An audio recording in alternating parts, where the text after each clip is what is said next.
Hello my dear students, welcome to my YouTube channel SN mathematics. आप सभी बच्चों का स्वागत है हमारे चैनल पर। और आज मेरे साथ है डीके शर्मा इंग्लिश गुरु। आप जानते होंगे इनको, और इंग्लिश के बहुत जानकार जो हैं शिक्षक माने जाते हैं। तो आज हम इनसे जानेंगे कि अभी जो आपके सर पर जो नज़दीक में परीक्षा आया हुआ है, यानी 12th का बोर्ड का एग्ज़ाम है फरवरी में, तो कैसे उनका तैयारी किया जाए ताकि अच्छा से अच्छा स्कोर कर सके और अच्छा से अच्छा मार्क जो है बच्चे ला सके, ताकि बच्चा का भी भविष्य का जो है सो भविष्य में बेहतर हो।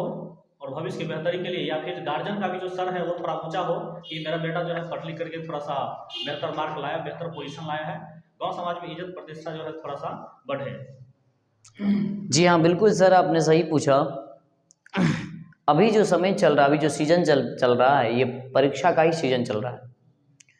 जब भी नवंबर दिसंबर आता है, बच्चे के सिर पर टेंशन हो जाता है, वो चिंताग्रस्त हो जाते हैं, क्योंकि उनके पास एक विषय नहीं है, उनके पास एक सब्जेक्ट नहीं है, 5-5, 6-6 सब्जेक्ट को कमांड करना पड़ता है। 6-6 सब्जेक्ट उनके सिर पर है।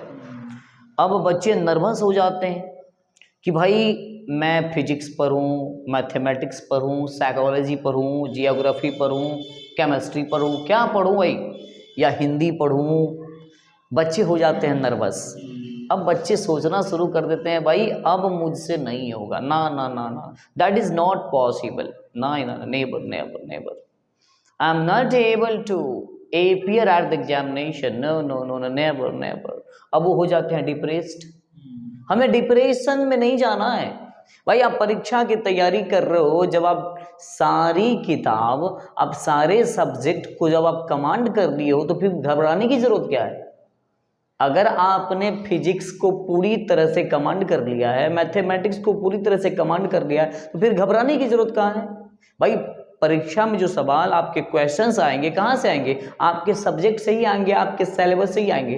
रामायण से थोड़े आएंगे क्या, श्रीमद् भागवत गीता से थोड़े प्रश्न आपके पूछे जाएंगे। जी नहीं, बिल्कुल नहीं। तो आपको सबसे पहले, परीक्षा का सीजन चल रहा है, सारे बच्चे एकदम गर्मजोशी से तैयारी कर रहे हैं, युद्ध स्तर पर तैयारी चल रही है।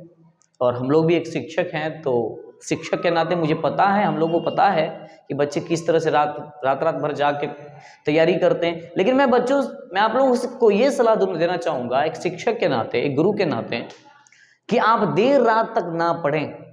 देर रात तक पढ़ने से कुछ नहीं होता है, देर रात तक ना पढ़ें। हमारे साइकोलॉजिस्ट कहते हैं, हमारे मनोवैज्ञानिक कहते हैं कि एक स्वस्थ मनुष्य को पूरी तरह से स्वस्थ रहने के लिए कम से कम 7 घंटे की नींद चाहिए। और आप अभी परीक्षा के सीजन में अभी आप 3 घंटे की नींद ले रहे हो, आप डिप्रेशन में और चले जाओगे। भरपूर नींद नहीं मिलेगी ना, तो आप बिल्कुल डिप्रेस्ड हो जाओगे, सही से तैयारी नहीं कर पाओगे, बिल्कुल नर्वस हो जाएंगे। इसलिए आप जो भी सब्जेक्ट पढ़ते हैं, आप भर दिन में मात्र 3 घंटा पढ़िए, काफ़ी है। 3 घंटे आप भर दिन में पढ़िए, लेकिन 3 घंटे जो आप पढ़ रहे हैं पूरे एकाग्रता से पढ़िए।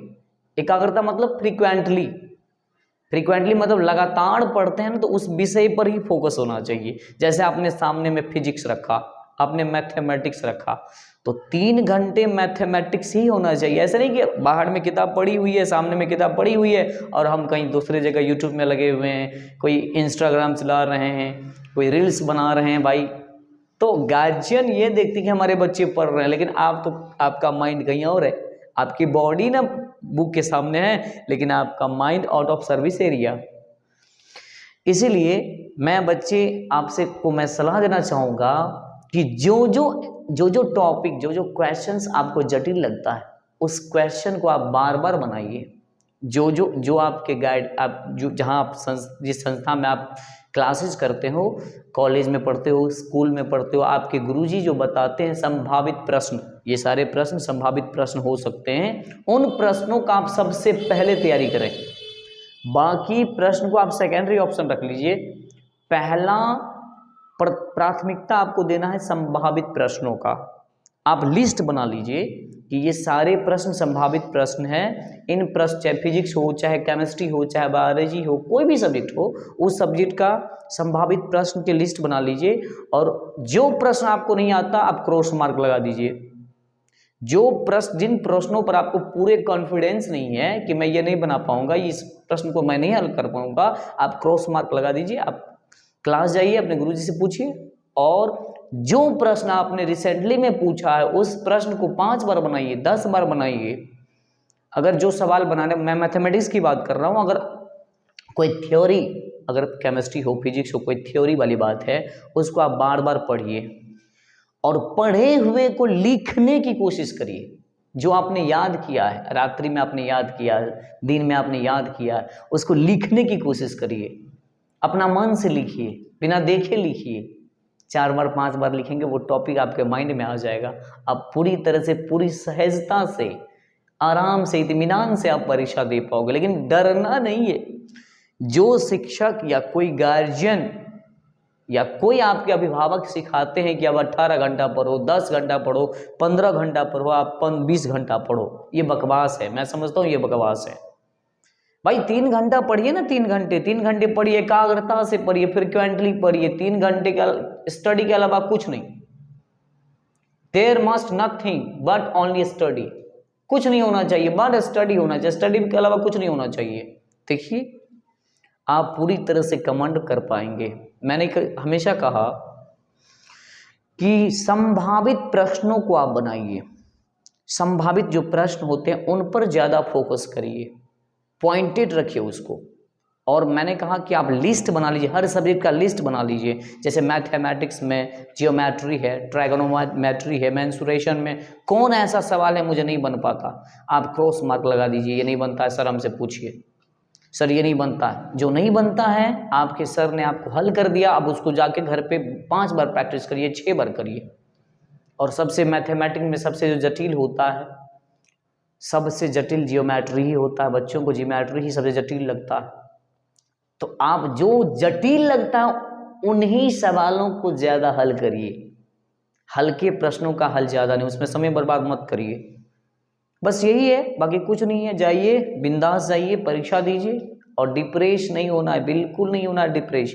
एकदम माइंड को फ्री करके, अगर लगातार आप पढ़ते रहते हो, लगातार पढ़ रहे हो, जैसे लग रहा है कि ये माइंड हमारा बोझिल हो गया, भारीपन महसूस हो रहा है, कुछ नहीं। आप क्या करो, आप एक अच्छे ब्रांड का ईयरफोन खरीदिए, ईयरफोन, हेडफोन खरीदिए, अच्छे ब्रांड का खरीदिए और धीमी आवाज़ में जो आपका फेवरेट सॉन्ग